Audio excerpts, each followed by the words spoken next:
Anime is a beautiful medium. हम सब stories consume करना पसंद करते हैं बिकॉज हम चीजें फील करना चाहते हैं। जब हमारी लाइफ में कुछ खास हो नहीं रहा होता है, we watch movies, TV shows and anime because we seek that burst of adventure and emotions जो कि हमें खाली बैठने से तो नहीं मिलने वाला। Happiness, thrill, belonging, empty sense of accomplishment, could I interest you in everything all of the time. हर तरह के इमोशंस आप फील कर सकते हो इस मीडियम को एक्सप्लोर करते हुए। पर एक जो इमोशन है जो कि बहुत ज्यादा ही कॉमन है, जो कि आपको एनिमे के अंदर बड़ी आसानी से मिल सकता है, वो इमोशन है क्राई।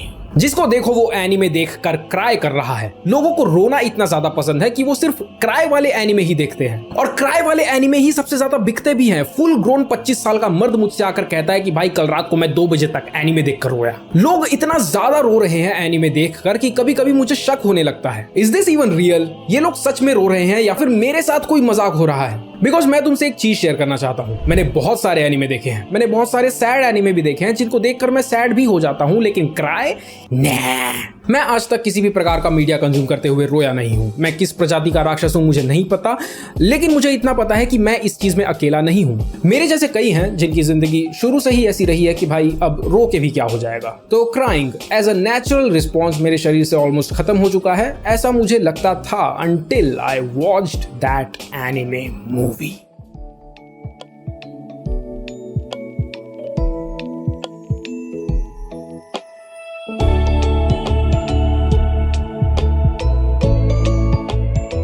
इस मूवी की मेन कैरेक्टर है हाना, जो कि एक नॉर्मल सीधी सादी बट क्यूरियस कॉलेज गोइंग लड़की है।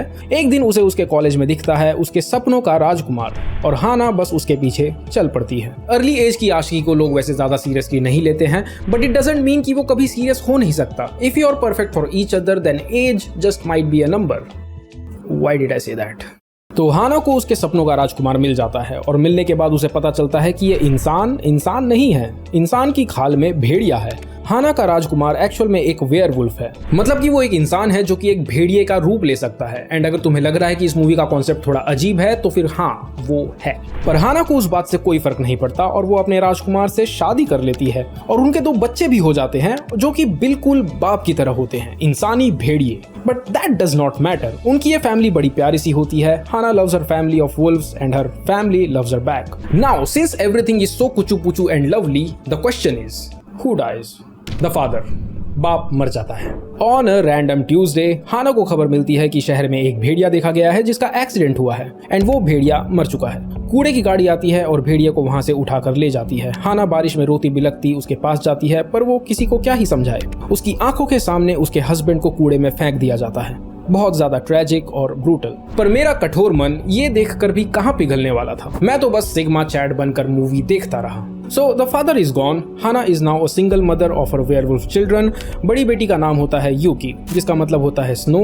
छोटे बेटे का नाम होता है आमे, जिसका मतलब होता है रेन, एंड हाना का मतलब होता है फ्लावर। प्रोबेबली इन तीनों नामों की कोई मेटाफोरिकल सिग्निफिकेंस होगी स्टोरी के अंदर, बट हम उसकी बातें नहीं करेंगे बिकॉज मैं उतना इंटेलिजेंट हूं नहीं। हाना का हस्बैंड मर जाता है और उसकी ये दशा देखकर हाना के मन में अपने बच्चों के लिए डर बैठ जाता है। मेरे बच्चे भी वेयरवुल्फ हैं, कल को मेरे बच्चों के साथ ऐसा कुछ ना हो। इसीलिए हाना अपने बच्चों को लेकर दूर चली जाती है, सोसाइटी और लोगों से बहुत दूर। वो एक छोटे से गांव में जाती है जहां बहुत कम लोग रहते हैं। वहां जाकर हाना खेती करना शुरू करती है। वो मेहनत मजदूरी करके, पाल पोस के, पढ़ा लिखा के, दुनिया से बचा के अपने दोनों वेयरवुल्फ बच्चों को बड़ा करती है। और फिर आता है वो दिन। माँ बाप कितनी ही कोशिश कर ले, लेकिन बच्चे हमेशा बच्चे नहीं रहेंगे। वो बड़े हो जाते हैं और अपनी दुनिया खुद चुन लेते हैं, और उस मोमेंट पे आप उनसे क्या कहते हो यही डिफाइन करता है कि आप एक कामयाब पेरेंट रहे या फिर नहीं। Hana's character is a love letter to parenthood. जब आमे हाना को छोड़कर हमेशा हमेशा के लिए अपने नेचुरल हैबिटेट में जा रहा होता है, तब हाना अपने बेटे से ये कहती है, आमे,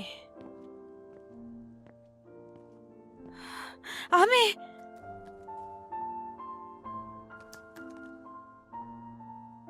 तो तुम जा रहे हो,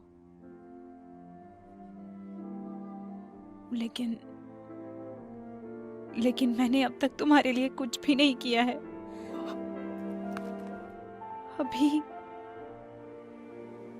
अभी कितना कुछ बाकी है।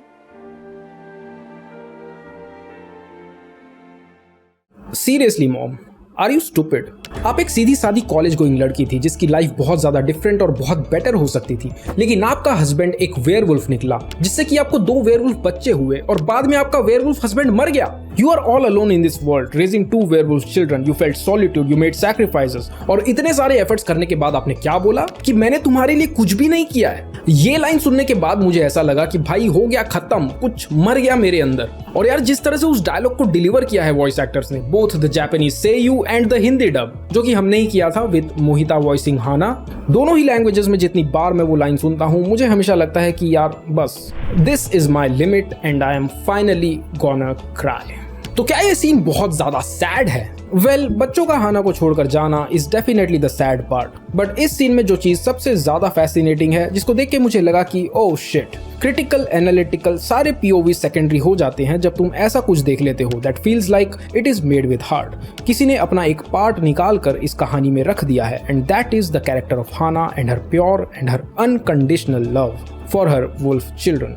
Wolf children was the only piece of media जिसने बेयरली ही सही बट हाँ it did make me cry. तुम्हें अगर कोई एनिमे या मूवी देख कर कभी भी रोना नहीं आया है तो कोई बात नहीं, तुम पत्थर नहीं हो, ना ही तुम इमोशनलेस हो। To feel so deeply it is a very very very personal thing. तुम्हारी फीलिंग्स तभी बाहर आती है when you witness something that you genuinely care about, and that's how love works because love is discrimination. So in conclusion, wolf children was the only anime that caught me very very close to crying. And comment farming के लिए तुम भी comment करके मुझे बता दो कि वो कौन से एनीमे है जिसने तुम्हें कभी रुलाया है। Comment your experience. और इस वीडियो में सिर्फ इतना ही, मैं चलता हूँ, गर्मी लग रही है, बाय।